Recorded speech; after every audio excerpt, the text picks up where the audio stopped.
नमस्कार जी। आशा है आप सभी कुशल मंगल होंगे।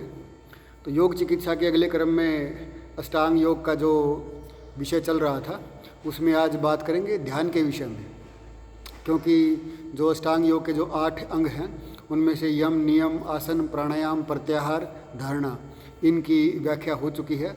आज ध्यान का विषय है। तो ध्यान कैसे करते हैं, तो इससे पहले यदि किसी ने चैनल को सब्सक्राइब नहीं किया है तो चैनल को सब्सक्राइब कर ले और घंटी वाला जो बटन है वो ज़रूर दबा ले, ताकि हर वीडियो का जो नोटिफिकेशन है वो आप तक पहुंच सके। तो अब बात करते हैं ध्यान की। तो हमने इससे पहले बात की थी धारणा की।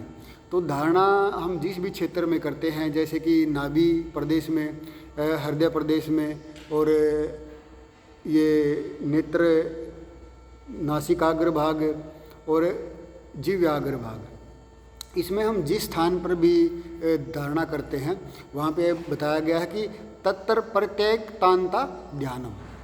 अगर जहाँ भी हमने धारणा की है वहीं पर प्रत्यय, यानी कि ध्यान किसका करना है? ध्यान करना है हमें परमपिता परमेश्वर का। तो परमपिता परमेश्वर के ध्यान में और उस जहाँ धारणा की है वहाँ पर, यानी कि वहीं पर उसके विषय में एक तांता, यानी कि एक रूपता होनी चाहिए। जैसे कि चित्त में और चेतन में एक रूपता होनी चाहिए, दोनों अलग अलग नहीं होने चाहिए।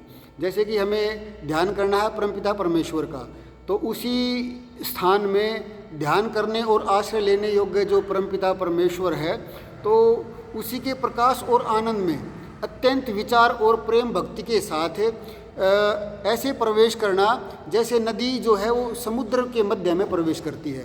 यानी कि नदी जब समुद्र में प्रवेश करती है तो वहाँ पर कोई भी भेद नहीं रहता कि नदी कौन सी है और समुद्र कौन सा है।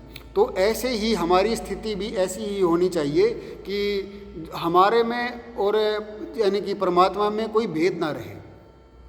तो ऐसी स्थिति जो है वो ध्यान है। तो वो ध्यान जहाँ भी हम धारणा करते हैं वहीं पर जो हम चिंतन करते हैं, चिंतन मतलब प्रत्यय परमात्मा का चिंतन करते हैं, तो उसमें एक रूपता होना ध्यान है। तो अब ध्यान किसका करें? जैसे कि भाई साकार का करें या निराकार का करें। अब जैसे कि साकार का यदि हम ध्यान करते हैं तो धारणा में बताया गया था कि धारणा जो है वो बाह्य प्रदेश में नहीं करनी, धारणा जो करनी है वो अंतःकरण में, जो अपने अंतःकरण के जो क्षेत्र हैं वहाँ पे धारणा करने के लिए बोला गया था। और जो बाह्य विषय है, बाह्य विषय बोला गया था कि परमात्मा का चिंतन, परमात्मा के विषय में ही चिंतन करना, या फिर ओंकार का जप और गायत्री का जप, इन्हीं का जप करना और परमात्मा के विषय में ही चिंतन करना। तो परमात्मा जो है वो निराकार है, तो सर्वव्यापक है, तो उसी के गुणों का ही हमें चिंतन करना है। उस समय केवल ईश्वर को छोड़कर अन्य किसी पदार्थ का जो है हमें स्मरण, यानी कि हमें और किसी पदार्थ का स्मरण नहीं करना है, किंतु उसी अंतर्यामी के स्वरूप और ज्ञान में मग्न हो जाना है। इसी का नाम ध्यान है।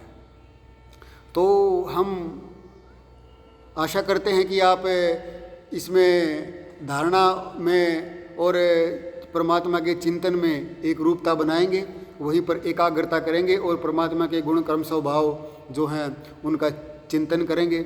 और ये अष्टांग योग के माध्यम से इस साधना के मार्ग पर आप अग्रसर रहेंगे और अपने जीवन को उन्नत बनाएंगे।